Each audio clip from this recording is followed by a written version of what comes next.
I am doctor Alpana Jauhari, associate professor botany, JDB government girls college Kota. आज का topic है DNA replication.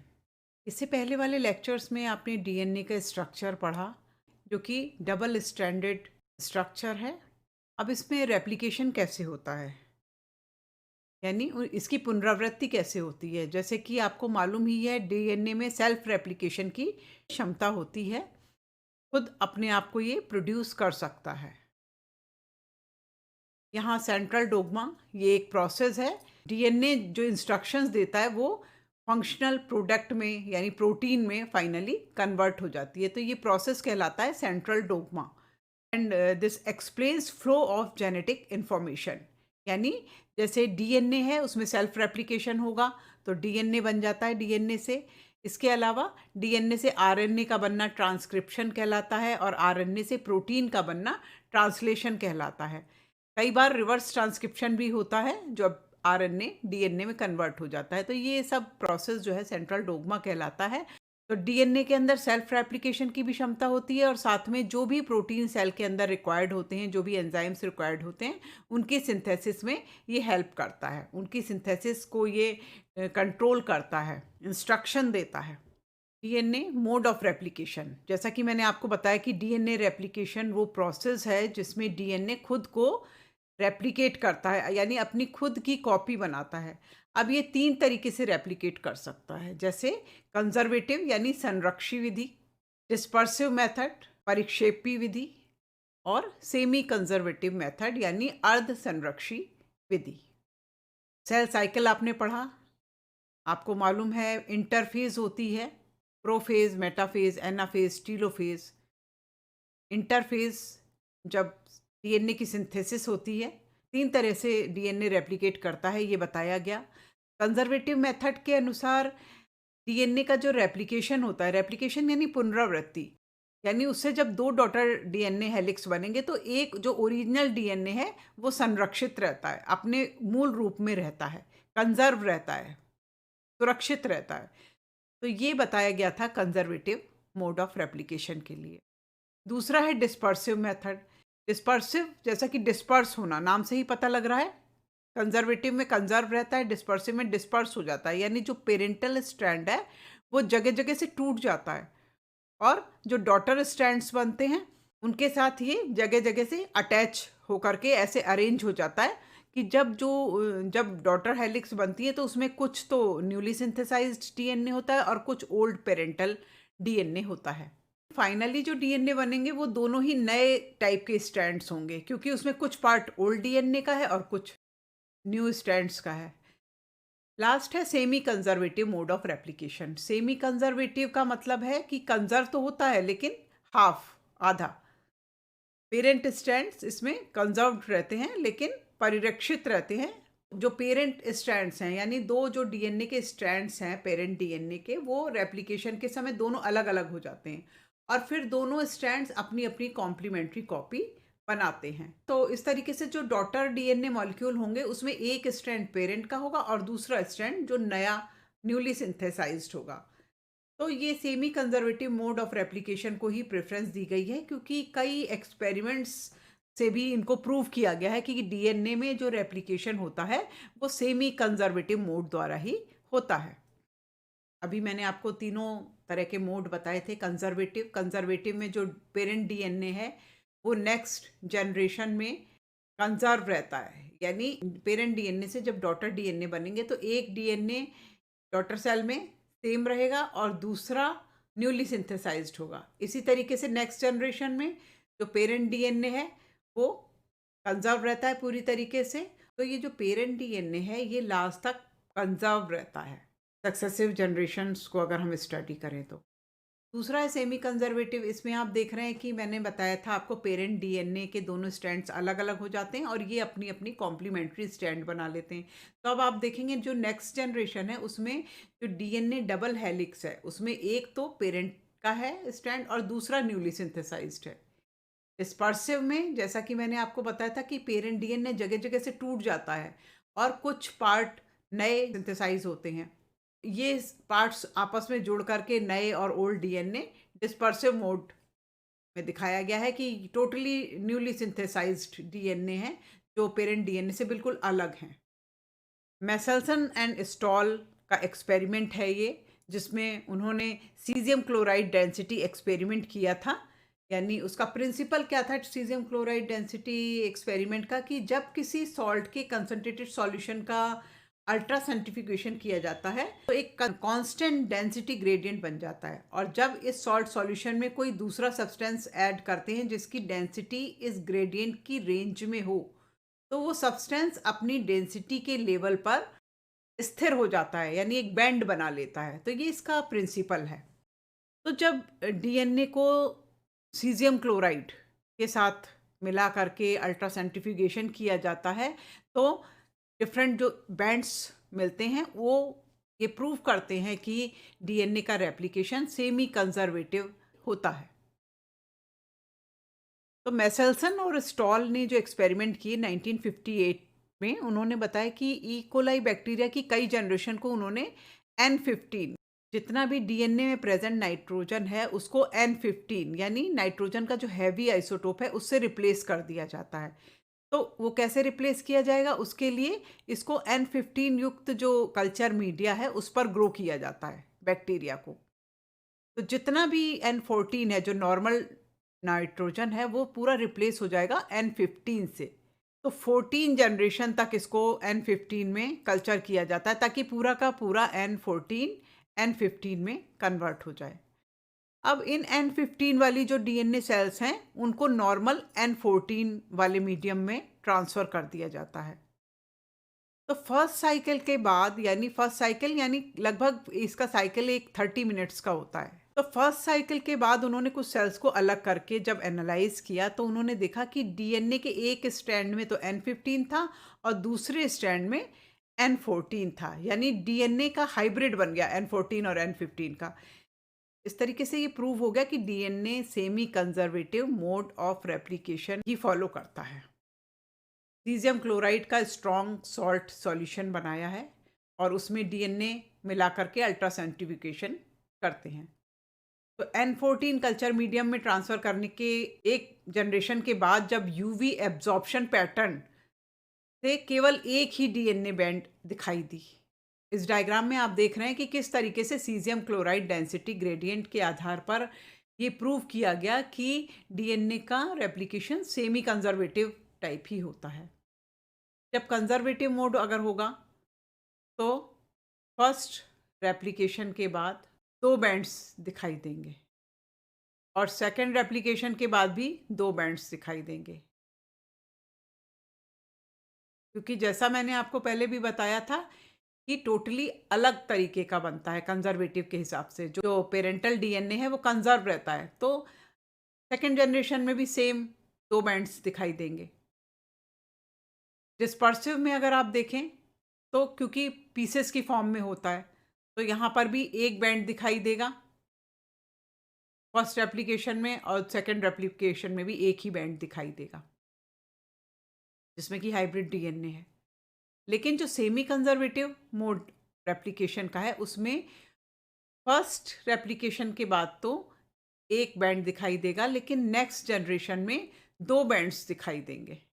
पहले तो डीएनए को पूरा N15 से रिप्लेस कर दिया था, फिर N14 कल्चर मीडियम में जब ट्रांसफ़र करते हैं तो उसकी एक जनरेशन के बाद जब यूवी एब्जॉर्प्शन पैटर्न से केवल एक ही डीएनए बैंड दिखाई देता है, यानी डीएनए की डेंसिटी एक जनरेशन के बाद यूनिफॉर्म या होमोजेनस हो जाती है, यानी पूरा का पूरा जो डीएनए है वो हाइब्रिड इंटरमीडिएट टाइप है।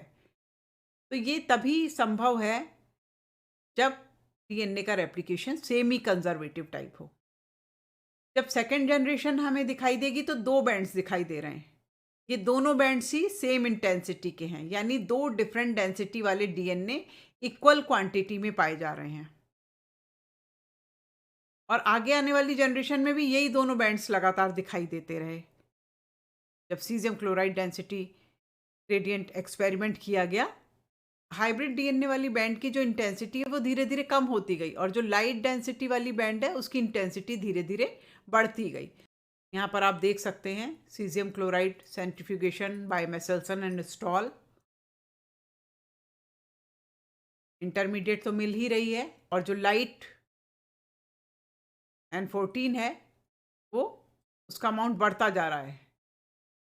तो ये प्रूव कर रहा है कि semi conservative mode of replication होता है डीएनए में। इसके अलावा कैरन्स का ऑटो रेडियोग्राफी एक्सपेरिमेंट और टेलर्स एक्सपेरिमेंट ऑन विसिया फावा, ये भी सेमी कंजर्वेटिव मोड को प्रूव करते हैं।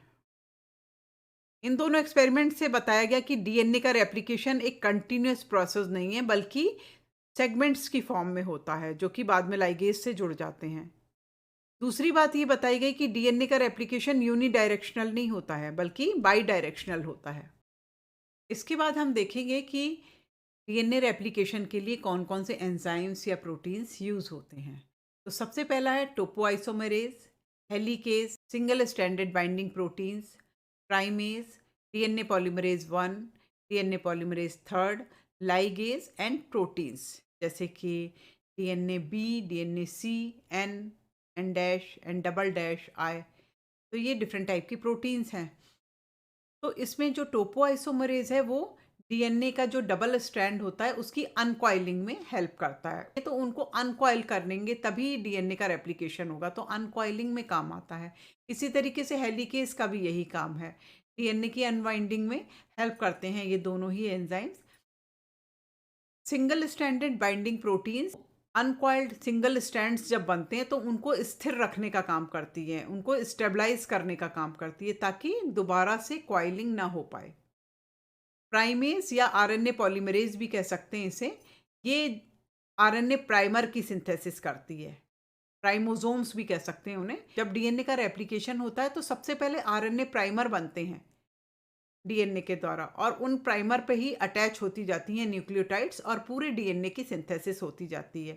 तो इस तरीके से छोटे छोटे पीसेस होते हैं आरएनए के, जो कि डीएनए के कॉम्प्लीमेंट्री होते हैं, और लगभग 100 न्यूक्लियोटाइड्स लंबे स्ट्रक्चर हैं ये।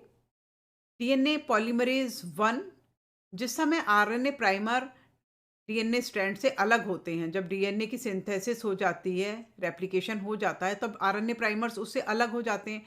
तो उस समय जो गैप बन जाते हैं उनको फिल करने का काम करता है डीएनए पॉलीमरेज 1।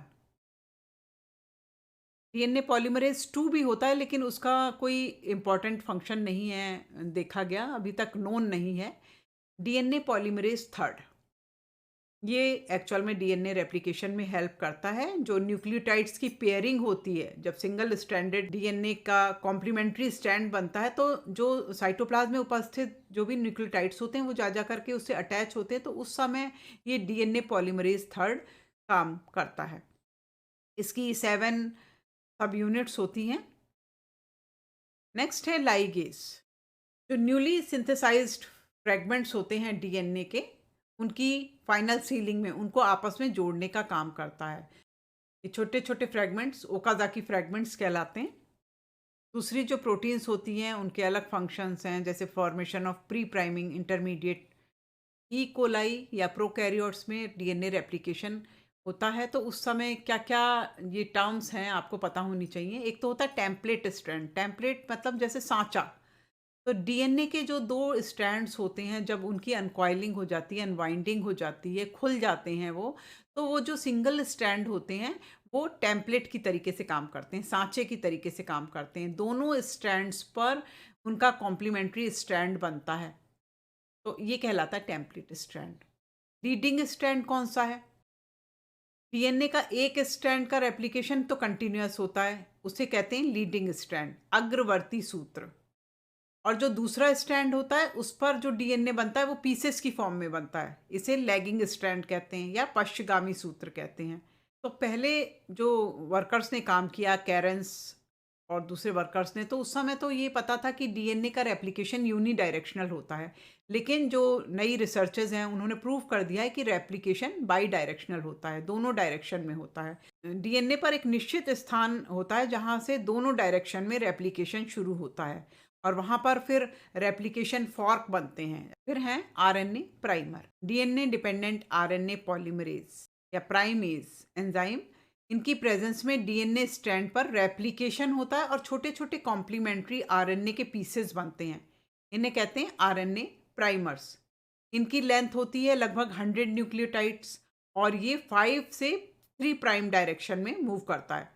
और इनकी लेंथ में जब 1000 से लेकर 2000 तक न्यूक्लियोटाइड्स जुड़ जाते हैं, उसके बाद ये डीएनए की 5 प्राइम डायरेक्शन से अलग हो जाते हैं। नेक्स्ट है ओकाज़ाकी फ्रैगमेंट्स।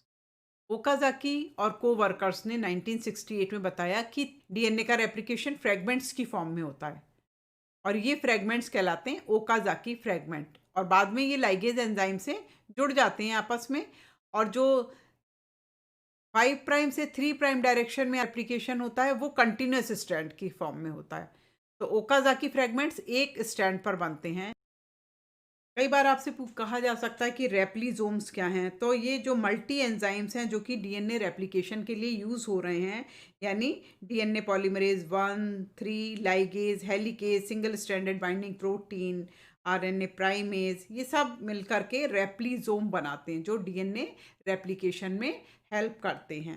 अब यहाँ पर आप देखिए इस डायग्राम में टेम्पलेट स्ट्रैंड 2 दिखाई दे रहे हैं, यानी डीएनए का जो डबल हेलिक्स है वो रेप्लिकेशन के समय टेम्पलेट स्ट्रैंड में कन्वर्ट हो जाता है और सांचे की तरीके से काम करता है। इसके ऊपर इसका कॉम्प्लीमेंट्री स्ट्रैंड बनेगा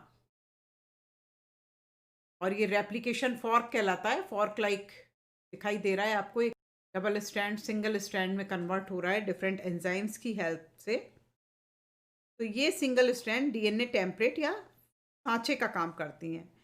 अब क्या होता है कि जो साइटोप्लाज्म में जितने भी न्यूक्लियोटाइड्स प्रेजेंट होते हैं वो टेम्पलेट से अटैच होते जाते हैं। जैसी जैसी उसकी एफिनिटी होती है, मतलब जैसे ए टी से अटैच होगा, सी जी से अटैच होगा, तो इस तरीके से जैसे पेयरिंग होती है प्यूरिन्स और पिरामिडिन्स की, उसके अनुसार ये अटैच होते जाते हैं और उसका जो टेम्पलेट स्ट्रैंड है उसका कॉम्प्लीमेंट्री स्ट्रैंड बन जाता है। इस तरह से आपको नए बने हुए स्ट्रैंड्स दिखाई दे रहे हैं। एक लैगिंग स्ट्रैंड है, एक लीडिंग स्ट्रैंड है। डीएनए के दोनों स्ट्रैंड्स में ऑपोजिट पोलैरिटी होती है क्योंकि डीएनए पॉलीमरेज थर्ड रेप्लिकेशन में काम आता है। तो एक स्ट्रैंड में ये कंटिन्यूस सिंथेसिस करता है और दूसरे में कैसे सिंथेसिस करेगा, ये टुकड़ों की फॉर्म में करता है। तो डीएनए रेप्लिकेशन के स्टेप्स क्या क्या हैं? सबसे पहले इनिशिएशन ऑफ रेप्लिकेशन, इसके सब steps: recognition of initiation site, uncoiling of double standard helix, RNA priming and formation of Okazaki fragments. Next step में elongation of chain and last is termination of replication. Cairns जो कि एक scientist हैं, इन्होंने E coli और दूसरे prokaryotes के बारे में बताया कि इनका जो डीएनए है वो सर्कुलर होता है और इस मॉलिक्यूल में जब अनबाइंडिंग होती है तो एक पॉइंट पर नया स्ट्रैंड सिंथेसाइज होता है। इसको इनिशिएशन पॉइंट कहते हैं। शुरू में जब ये एक्सपेरिमेंट्स हुए थे तो मेसेल्सन, स्टॉल, इन्होंने ये नहीं बताया था कि रेप्लिकेशन एक पर्टिकुलर पॉइंट से इनिशिएशन होता है उसका, या उसके साथ कई पॉइंट्स होते हैं जिन पर इनिशिएशन शुरू होता है। ये एक इनिशिएशन पॉइंट होता है, एक स्पेसिफिक पॉइंट होता है जहाँ से रेप्लिकेशन शुरू होता है और ये रेप्लिकेशन शुरू होकर के दोनों डायरेक्शन में बाई डायरेक्शनल रेप्लिकेशन होता है, यानी दोनों डायरेक्शन में रेप्लिकेशन होता है। ओकाज़ाकी ने 1962 में बताया कि यूकैरियोट्स में एक की जगह कई इनिशिएशन साइट्स होते हैं।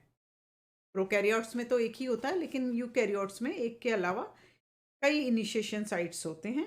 इनिशिएशन के साथ ही ओकाज़ाकी फ्रैगमेंट्स बनते हैं, बाद में ये जुड़ करके एक नया स्ट्रैंड बना लेते हैं। ओकाज़ाकी फ्रैगमेंट्स हैं, इनकी सिंथेसिस हमेशा 5 से 3 प्राइम डायरेक्शन की तरफ ही होती है। नेक्स्ट है अनकॉइलिंग ऑफ डबल स्ट्रैंडेड हेलिक्स। जो डबल स्ट्रैंडेड डीएनए हैं उनकी अनकॉइलिंग होती है, यानी अनवाइंडिंग होती है। उनके जो आपस में गुथे हुए होते हैं एक तरीके से, वो खुलता है। तो ये सभी एंजाइम्स की हेल्प से, जो डीएनए अनवाइंडिंग प्रोटीन्स हैं उनकी हेल्प से, हेलिकेज, टोपोआइसोमरेज इसमें हेल्प करते हैं।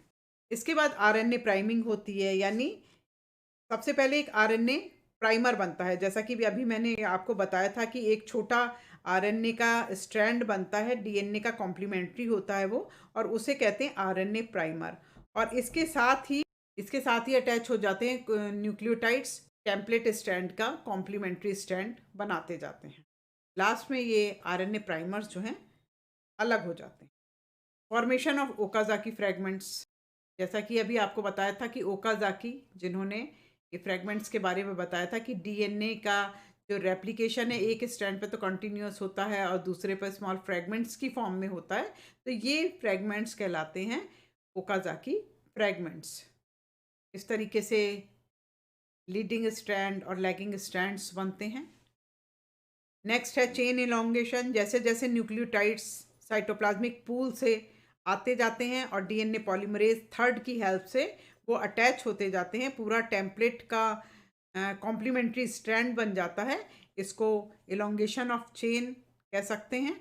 और लास्ट में टर्मिनेशन हो जाता है, इसका समापन हो जाता है। जब पूरा डीएनए का स्ट्रैंड बन जाता है तो कंप्लीट हो जाता है, तो उसका समाप्ति हो जाती है और वापस से कॉइलिंग होने लगती है डीएनए स्ट्रैंड में। यहाँ आप देख रहे हैं इस डायग्राम में कि किस तरीके से टोपो आइसोमरेज एंजाइम जो डबल हेलिक्स है उसकी अनवाइंडिंग में हेल्प करता है, और इसके साथ ही जो हेलिकेज एंजाइम है वो भी सिंगल स्ट्रैंड को की अनकॉइलिंग में हेल्प करता है। Single stranded binding protein single strand से अटैच हो जाती हैं और उनको आपस में उनकी स्टेबिलिटी को बनाए रखती हैं, आपस में जुड़ने से रोकती हैं दोनों स्ट्रैंड्स को। तो डीएनए पॉलीमरेज एंजाइम है वो अटैच हो जाता है। डीएनए पॉलीमरेज एंजाइम पर 3 साइट्स होती हैं। फर्स्ट साइट अटैच होती है टेम्पलेट डीएनए से, सेकंड साइट न्यूक्लियोटाइड से अटैच होती है, और जो थर्ड साइट है वो डीएनए और प्राइमर के 3 प्राइम एंड से अटैच होती है। तो इस तरीके से 5 प्राइम से 3 प्राइम एंड की तरफ डीएनए की सिंथेसिस होती है, यानी जो साइटोप्लाज्मिक पूल होता है उससे न्यूक्लियोटाइड्स आकर के अटैच होते जाते हैं टेम्पलेट स्ट्रैंड के साथ और कॉम्प्लीमेंट्री स्ट्रैंड बन जाता है। जो ओकाज़ाकी जो फ्रैगमेंट्स बनते हैं उनकी फाइनल सीलिंग लाइगेज एंजाइम से होती है। यहाँ आप देख रहे हैं छोटे छोटे आरएनए प्राइमर्स अटैच हैं शुरू में और ओकाज़ाकी फ्रैगमेंट्स बन रहे हैं। एक निश्चित लंबाई के बाद ये आरएनए प्राइमर्स अलग हो जाते हैं और ओकाज़ाकी फ्रैगमेंट्स आपस में जुड़ जाते हैं लाइगेज एंजाइम की हेल्प से। तो लीडिंग स्ट्रैंड में तो कंटिन्यूस फॉर्मेशन होता है, लेकिन लैगिंग जो स्ट्रैंड है उसमें ओकाज़ाकी फ्रैगमेंट्स की फॉर्म में, यानी छोटे छोटे टुकड़ों की फॉर्म में डीएनए की सिंथेसिस होती है। यहाँ पर आपको दिखाया गया है कि किस तरीके से बाई डायरेक्शनल रेप्लिकेशन होता है। एक जो इनिशिएशन पॉइंट है उसमें दो तरफ दोनों डायरेक्शन में डीएनए की सिंथेसिस हो रही है, एक फ्रैगमेंट्स की फॉर्म में और दूसरा कंटिन्यूस यानी लीडिंग स्ट्रैंड, और ओकाज़ाकी फ्रैगमेंट लैगिंग स्ट्रैंड। एक आई लाइक स्ट्रक्चर बन रहा है, 2 रेप्लिकेशन फॉर्क इसमें दिखाई दे रहे हैं। Thank you.